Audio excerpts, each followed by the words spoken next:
share. It's the second part 2, if you will, of our series on right fuel, right time. And last week we talked about the performance outcomes that can come about as the application of the right fuel, right time model. But today we're going to specifically focus on the second part, and that is specific to the health outcomes of good and bad, nutrition decisions, if you will, the wrong fuel at the wrong time or the right fuel at the right time. And that's what we're going to cover. Now, let me share the screen, because before we jump straight into the content, I do want to just reset again. What do we mean by right fuel, right time? Well, essentially, we're talking about using the right nutrition or the fuel that is metabolized at best, if you will, at the right intensity or the right time in order to deliver both the best possible performance outcomes and, secondly, the best possible health outcomes. So with that, I'm going to break this down, this discussion, in really two areas: an acute lens, and then secondly, a chronic lens. What I mean by that is acute meaning by applying a certain nutrition protocol in the moment, or like here and now, real time, what happens? And then from a chronic perspective, if you will, the constant day-to-day, week-to-week, year-to-year of a certain health protocol or nutrition protocol, what are the outcomes, both positive and negative? So let's dive into it. I'm going to give you a fairly summarized view, but I'll give you some links and references to go deeper to really help you give context to some of the arguments and outcomes that are called out in this data. So let's first look at before training and racing and the acute implications of different fueling approaches. So as I said, this is about the before training and racing.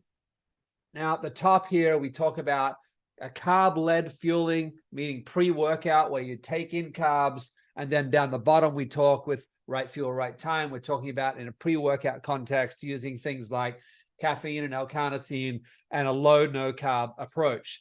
Now, I will make reference to, in the top of the screen, this link to a article that was produced earlier this year in 2023 on some of the insights from the use of a continuous glucose monitor for athletes and some of the insights that they found. And it really talks to a lot of the points that I called out at the top of the screen, because this athlete was a more high carb oriented athlete. And what you would see in that study, where they have a continuous monitoring of blood glucose, you would see this classic rise and fall, quite high spiking and crashing. We'll talk more about that in a second.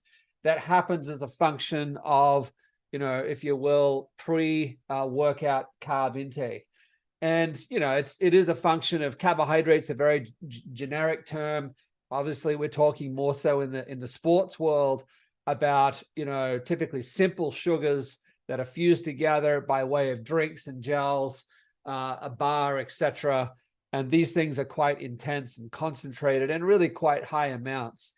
What you will find with taking in carbohydrate in that form, if you will, prior to a workout, is that you do see a blunting of both the breakdown of fatty acids for use as fuel, and secondly, the oxidation of those fatty acids for use of fuel.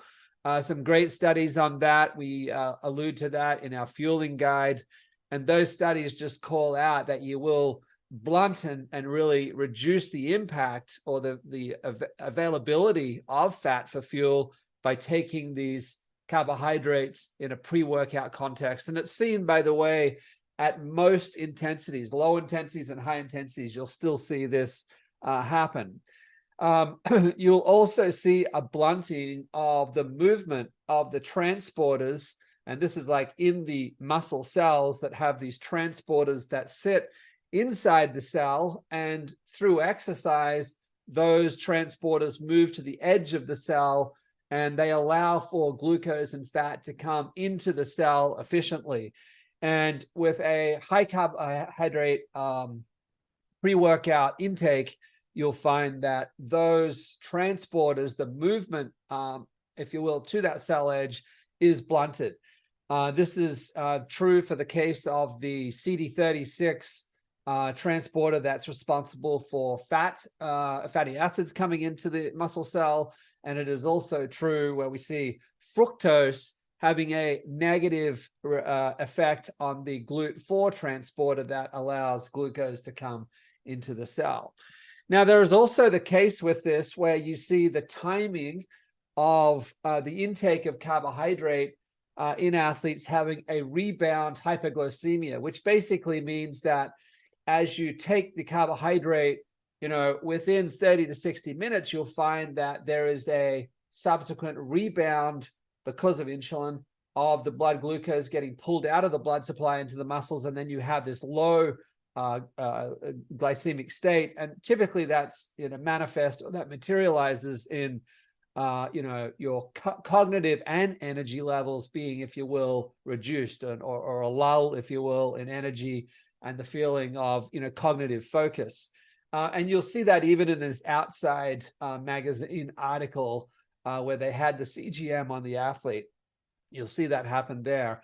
I mean, in a right fuel, right time aspect, it's not so much about taking nothing. That is an option, fasted workouts for sure.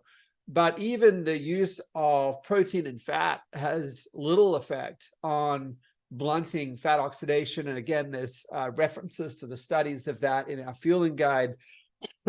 But also by using rather some compounds like a caffeine or L-carnitine, etc., you can trigger and accelerate or heighten the breakdown of fat or lipolysis, and also the oxidation of fatty acids. So you can effectively, set the body up for a readiness to utilize fat in the workout. And these same compounds also will facilitate better transport of glucose and fat from the blood supply into the muscle cell. Again, caffeine and L-carnitine particularly. I would even say that in the case of L-carnitine, taurine, some of these amino acids also have a role on, if you will, taking the metabolites of after fat is oxidized in the mitochondria. It takes the byproducts of that back out of the cell for elimination.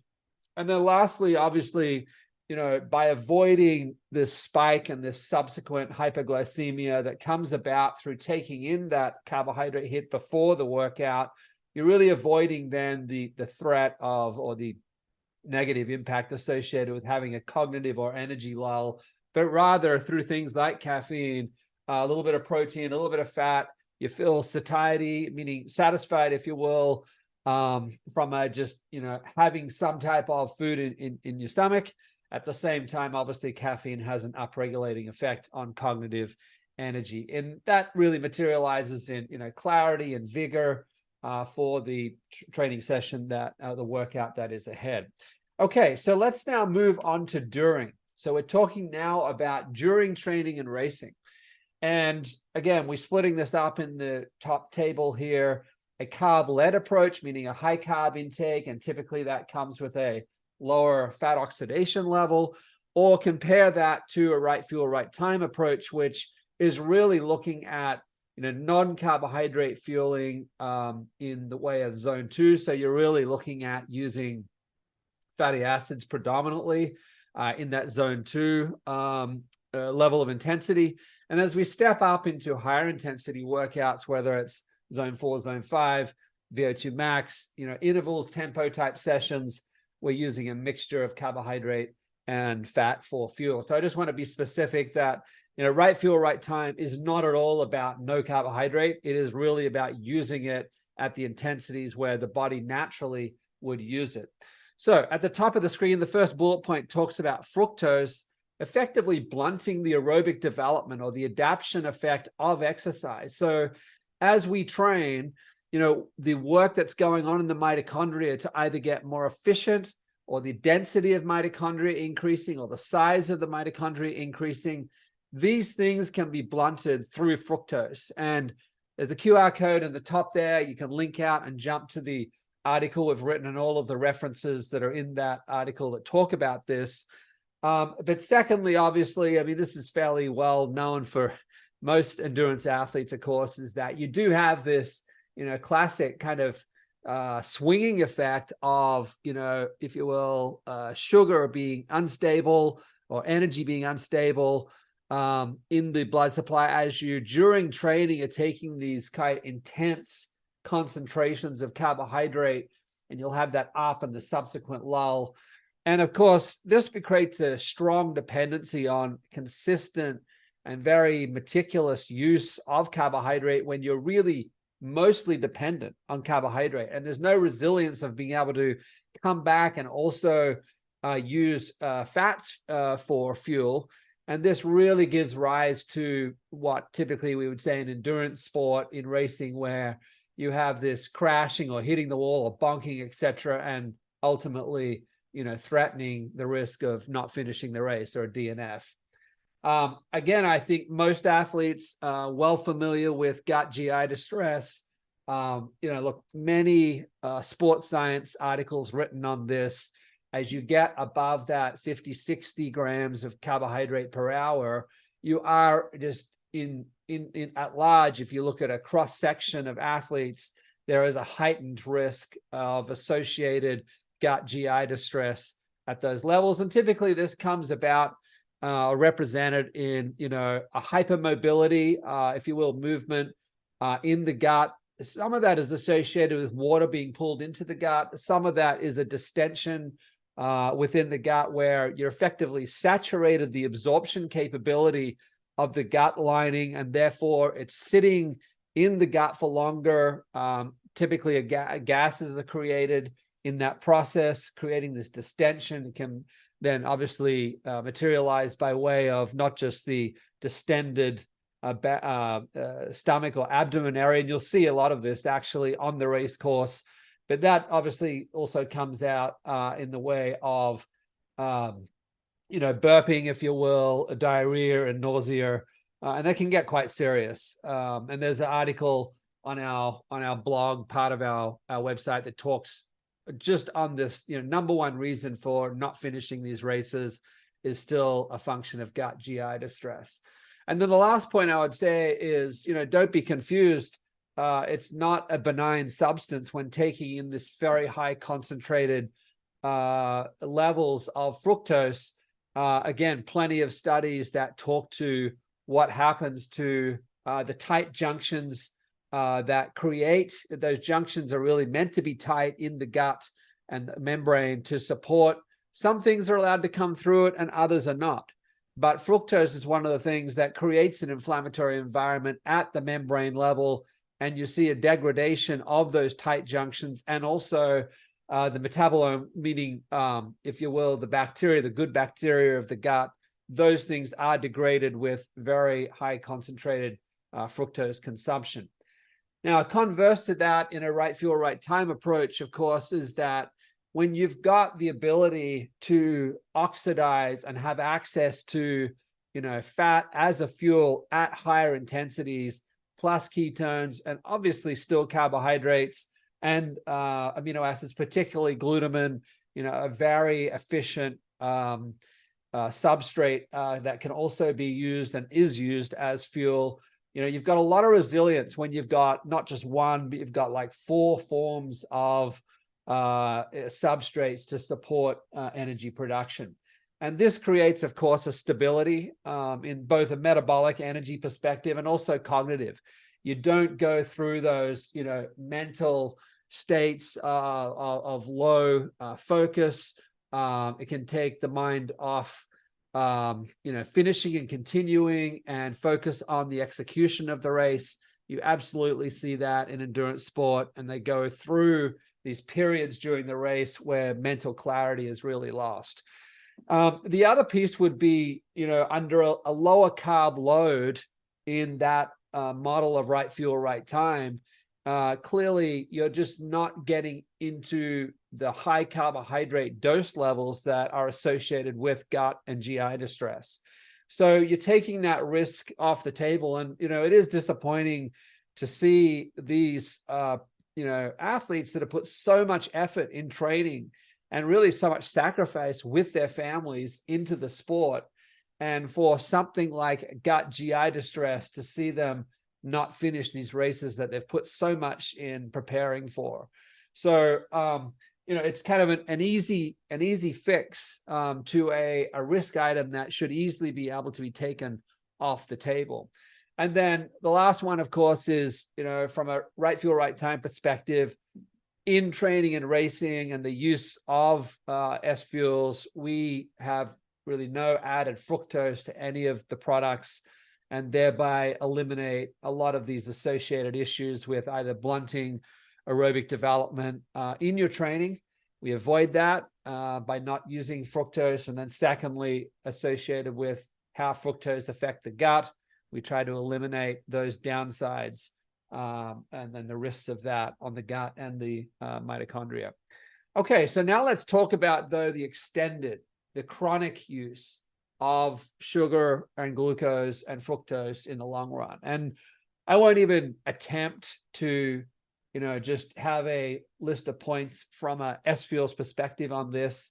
There are so many papers written on this. And the reason why we're referring to this one at the top of the screen is it is not even just a meta-analysis. It is actually an umbrella review of meta-analysis. In fact, I think it was 73 meta-analyses. So a meta-analysis is looking at multiple studies to get to an opinion, or a point of view, or an analysis. And this umbrella review is looking at 73 of those meta-analyses. And inside of that sat 8,600 or thereabouts studies. So you can, look at the link just to look at this, and really it's not that complex a paper. It goes through the findings and the kind of the bottom line key points that I bullet point below here. And that is, you certainly see when in the long run, and this is not about just a single or even just a small amount once a week. This is more about the constant day-to-day bombardment with a higher carbohydrate and particularly free sugars, meaning glucose, sucrose, and sucrose is just table sugar, which is 50% glucose and fructose. And of course, in the athlete's case, in a lot of these products, is high dose fructose, typically in a 2-to-1 ratio in a lot of the drinks, bars, and gels.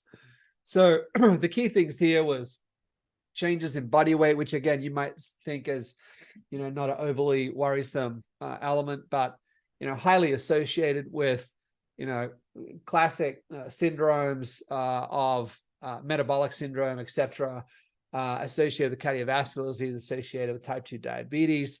You'll also see that it's a specific type of fat that is really being generated with this high free sugar and high fructose intake. And that is, they sometimes refer to this as ectopic fat, which is really the fat that's, sitting outside of actual fat cells. So this is more, in muscle and around the liver or around the visceral, deeper parts of the abdomen area, sits around organs. And this particular fat is really the most harmful in the spirit of what it generates in the way, by way of inflammatory mediators that give rise to really some of the more chronic conditions. And particularly this analysis umbrella review called out coronary heart disease, and also even, mental health conditions like depression.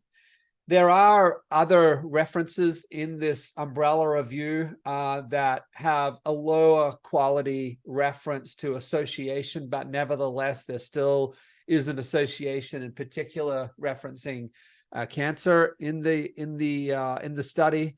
But you can read it for yourself and make your own judgments on that. Now, you may be thinking that this is all good and well, but me being an athlete, I'm immune to all of that just by the sheer amount of training I do on a daily basis, on a weekly basis, and therefore none of this applies to me. So at the bottom of the slide here, we just have another link out to a fairly interesting video from an Ironman athlete as one example.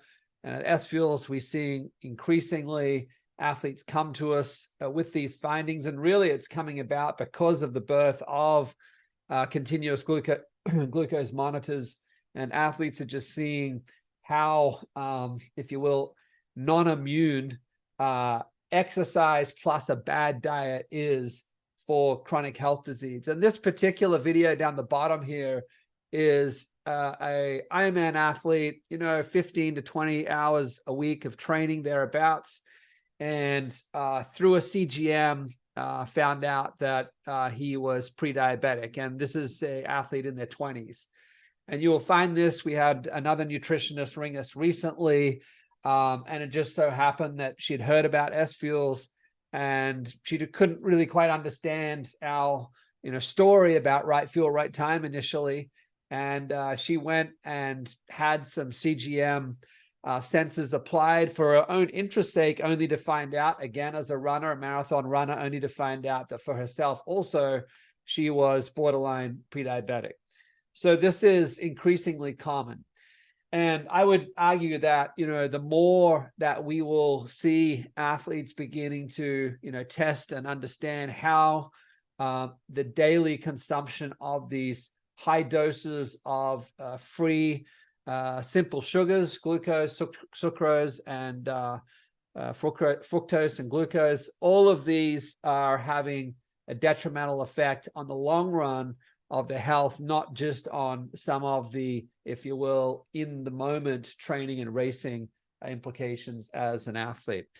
So as we've said in the first series or part of this two-part series, we talked about performance. And in this part, we talked about the health outcomes.